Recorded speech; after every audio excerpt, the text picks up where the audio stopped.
पहले सर्वे हुआ, फिर दंगा भड़का, कई लोगों की मौत हुई, पुलिस के जवान घायल हुए और फिर संभल संगीनों के साए में कई दिनों तक सहमा रहा। दंगा भड़काने के आरोप में पुलिस 2 हत्यारोपियों, 3 महिलाओं सहित 80 लोगों को गिरफ्तार करके जेल भेज चुकी है। लेकिन अब एक बार फिर संभल में कुछ बड़ा होने वाला है। सुगबुगाहट तेज हो चुकी है। संभल पिछले साल ही नफरत की आग में झुलस रहा था।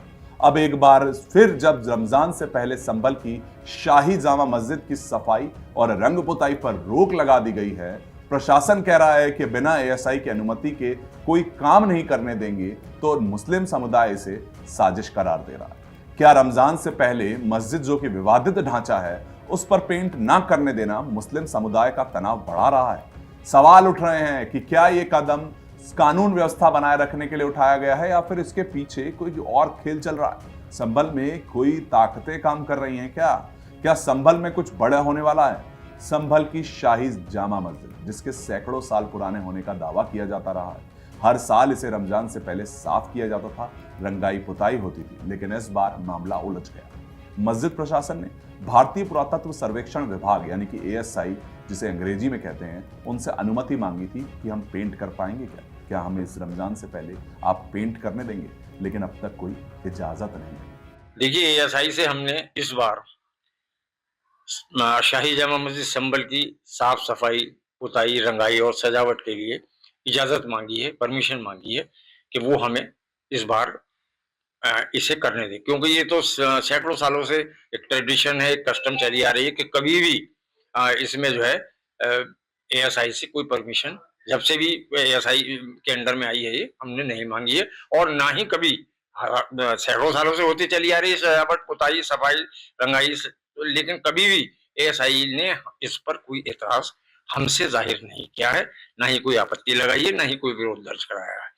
विवादित ढांचा है वो वर्तमान में एएसआई की प्रॉपर्टी है और माननीय न्यायालय के द्वारा उस पर अभी कुछ भी आगे कार्रवाई करने पर भी रोका गया है। इसी क्रम में एक आवेदन हमारे एसडीएम साहब के यहाँ प्राप्त हुआ है, जिसमें रंगाई पुताई की अनुमति मांगी गई है।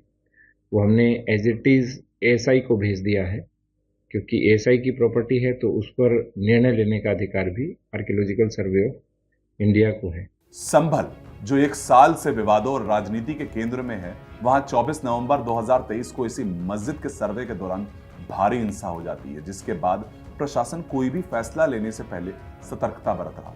मुस्लिम समुदाय का आरोप है कि सरकार और प्रशासन धार्मिक स्थलों को निशाना बना रही है, जबकि प्रशासन का यहां पर कहना है कि यह कानून व्यवस्था बनाए रखने के लिए जरूरी है।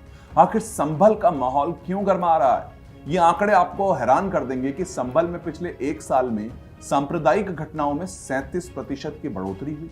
24 नवंबर 2023 को मस्जिद के सर्वे के दौरान हिंसा जो भड़की थी, उसमें 200 से ज्यादा लोग गिरफ्तार हुए। शहर में 300 नए सीसीटीवी कैमरा लगाए जा रहे हैं। 2 करोड़ रुपए सुरक्षा व्यवस्था पर खर्च किए जा रहे हैं। मुस्लिम समुदाय प्रदर्शन की तैयारी कर रहा है और प्रशासन अब हाई अलर्ट पर आ चुका है। रमजान भी शुरू होने वाले हैं। तो देखिए, मुस्लिम संगठनों का कहना है कि सीधा साधा धार्मिक मामलों में दखल अंदाजी करना है। शहर के मौलानाओं का कहना है कि अगर जल्द से इजाजत नहीं मिलती है तो मुस्लिम समुदाय विरोध प्रदर्शन करेगा। क्या संभल का प्रशासन एक बड़ी टकराव की स्थिति पैदा कर रहा है खुद ही? इस सवाल पर कुछ संगठनों का कहना है कि मुस्लिम समुदाय जानबूझकर इस मुद्दे को तूल दे रहा है। एक सवाल जो फिर से सबके सामने है कि क्या यह विवाद हिंदू मुस्लिम टकराव में बदल सकता है? इस सवाल का जवाब काल के गर्भ में है। साफ शब्दों में कहें तो संभल के हालात बेहद नाजुक बन चुके हैं।